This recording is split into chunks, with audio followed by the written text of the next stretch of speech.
Just one dance, she said at the wedding. And neither of us sat down again. ***. The band had already packed away half their instruments when Margaret Holloway walked back into the reception hall, still wearing her mother-of-the-bride dress, and said 4 words that would change the rest of her evening: "One more dance, please." Nobody expected what happened next, least of all the quiet, silver-haired man sitting alone by the gift table, who hadn't danced with anyone in 11 years. The afternoon sun was still throwing gold across the courtyard when the wedding of Margaret's daughter had begun, hours earlier. Margaret had spent the whole day playing her role perfectly, greeting guests, straightening tablecloths, blinking back tears during the vows. She was the kind of woman people described as put together, the kind who never let anyone see the cracks. But grief has a way of waiting patiently, and it had chosen this wedding, of all days, to surface.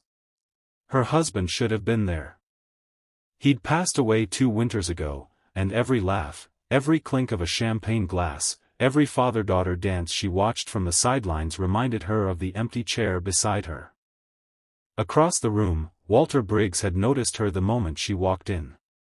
He was the bride's uncle by marriage, a retired schoolteacher who'd lost his wife long before most people at the wedding were even born.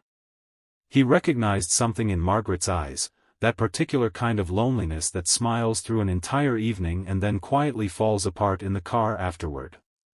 He hadn't planned on approaching her. In fact, he'd told himself all night that he would simply eat his slice of cake, offer his congratulations, and slip out early, the way he always did at these things. But then the band announced their final song, and something in Margaret shifted. Maybe it was the champagne. Maybe it was watching her daughter twirl in her husband's arms, radiant with a future Margaret desperately wanted to believe in again. Whatever it was, she found herself walking straight toward the dance floor, past confused relatives, past her son-in-law's parents, straight to the man she'd exchanged maybe 3 sentences with the entire day. "Just one dance," she said, holding out her hand. "I don't want to sit down again tonight." If this story is already touching your heart, hit that like button right now, drop a comment telling us where you're watching from, and subscribe to the channel, because we believe in second chances, in kindness that shows up when you least expect it, and in stories that remind us life isn't over just because it feels quiet for a while. Walter hesitated only a second before taking her hand. His palms were rough from years of gardening alone, hers still trembling slightly from the weight of the day.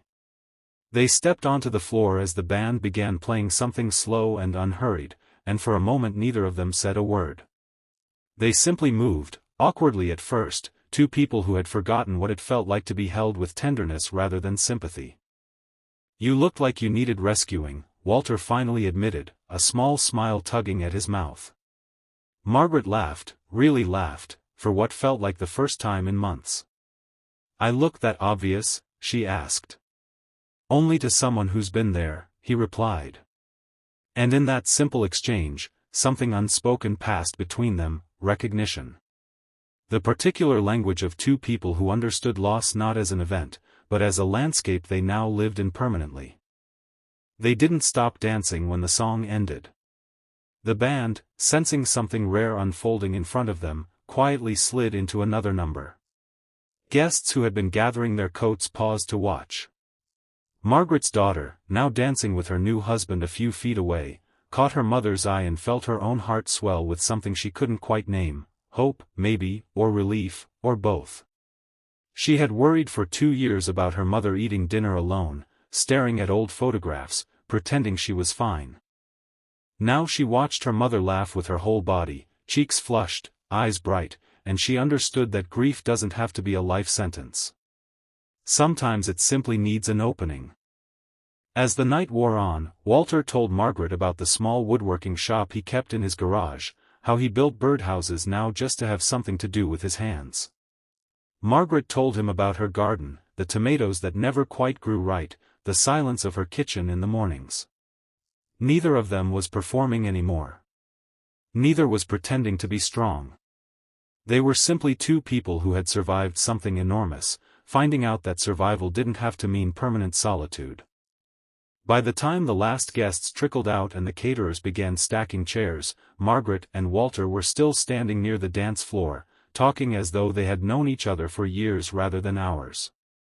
He asked, almost shyly, if he could call her sometime, perhaps take her to the little diner near the lake, nothing fancy, just coffee and conversation. Margaret felt something loosen in her chest, a knot she hadn't realized she'd been carrying. "I'd like that," she said. "I'd like that very much." Outside, the stars had come out fully now, and the courtyard lights strung between the trees swayed gently in the evening breeze. Margaret looked back one last time at the empty dance floor, at the chairs stacked against the walls, and felt something she hadn't felt in a long time, not the absence of grief, but the presence of possibility standing right beside it. If this story touched your heart even a little, please take a moment to like this video, leave a comment sharing your own story of hope or second chances, and share it with someone who might need reminding that love can still find you, even in the quietest, most unexpected corners of life. And before we go, if you believe that kindness always finds its way back to those who give it, type, "just one dance," in the comments below. Let's fill this space with people who still believe in beginnings, no matter how old the story, no matter how long the silence has lasted. Sometimes healing doesn't arrive with fanfare. Sometimes it simply says, quietly, "just one dance," and neither of you sits down again.